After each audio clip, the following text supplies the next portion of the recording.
আমরা অনেক সময় নামাজ পড়তে যাই, দেখি আমার পেছনে একজন নামাজ পড়ছে, সামনে একজন নামাজ পড়ছে। ওই নামাজে আমার মনে করেন যে একেবারে অস্থির হয়ে যায়, নামাজের সামনে দিয়ে কি করি, চলে যাই। কিন্তু হাদিস শরীফ কি আসছে, সহিহ বুখারী শরীফের 510 নম্বর হাদিস, যে ব্যক্তি নামাজের সামনে দিয়ে অতিবাহিত হয়, ওই ব্যক্তি যদি জানতে এত পরিমাণ আপনার অপরাধ, গুরুতর আপনার অপরাধ, মারাত্মক গুনাহ, তাহলে ওই ব্যক্তি 40 দিন, 40 ওয়াক্ত, 40 সপ্তাহ, 40 বছর, 40 মাস অপেক্ষা করত। একবার আমি ব্যাখ্যা বলে ফেলেছি হাদিসের। সাহাবী বলতেছে 40 বুঝাইছে, 40টা কি আমি উপলব্ধি করতে পারছি না।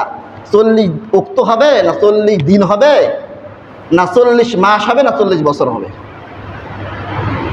যদি বুঝতে পারতো মারাত্মক গুনার কাজ নামাজের সামনে দিয়ে যাওয়া, তাহলে ওই ব্যক্তি 40 বছর, সর্বশেষ বললাম 40 বছর অপেক্ষা করত, তারপরও নামাজের সামনে দিয়ে ওই ব্যক্তি যেত না।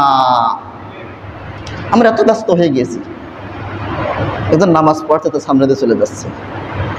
সূত্রা রাখা হয়, এই সূত্রা আমরা নামাজের সামনে রাখা সুন্নত। যারা নামাজ পড়তে অনেক সময় আমাদের দেখা যায় মনে অজান্তে নিয়ত করে ফেলি, সামনে কেউ দেখা যায় নামাজ পড়ছে, তার নামাজ পড়া প্রায় শেষের দিকে, আমি শেষে এসে নিয়ত করতেছি। আপনার কর্তব্য, আপনার দায়িত্বটা সূত্রা রাখা। সূত্রা মসজিদে আছে, সূত্রা যদি কেউ নাও রাখতে পারে, তাহলে কি আপনি অপেক্ষা করুন, আপনি কি করুন, অপেক্ষা করুন।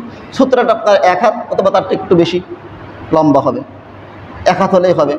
আবার কয়েকটা আপনার উলামায়ে কেরামের মাসালা আছে, যদি আপনার সামনে একেবারে নামাজ পড়ছে, আপনি এই পাশ দিয়ে চলে যেতে পারবেন না নামাজ মানুষের সামনে দিয়ে, অথবা আছে আপনার পাশ কাটিয়ে চলে যেতে পারবেন। একেবারে যে আপনার কি সোজাসুজি হয়, এটা কি যাওয়া যাবে না। আবার সামনে দিয়ে চলে যাওয়া যাবে না। আবার 40 হাত দৈর্ঘ্য যদি মসজিদ হয়, কত হাত, 40 হাত দৈর্ঘ্য যদি মসজিদ হয়, তাহলে 2 কাতার সামনে দিয়ে, কয় কাতার, উলামায়ে কেরামের মাসআলা হচ্ছে 2 কাতার সামনে দিয়ে যাওয়া যাবে। যে কাতার নামাজ পড়ছে তারপরে 2 কাতার সামনে দিয়ে যাওয়া যাবে, কোনো সমস্যা নাই। আমরা এই বিষয়গুলো আমরা খেয়াল রাখবো ইনশাআল্লাহ। সম্মানিত সূত্র কোরআন প্রেমিক ভাইরা, আমরা প্রথম থেকে যে কথাগুলো বললাম, আল্লাহ সুবহানাহু ওয়া তাআলা আমাদেরকে প্রত্যেককে আমল করার তৌফিক দান করুন। আমিন। ওয়া মা তাওফীক ইল্লা বিল্লাহ।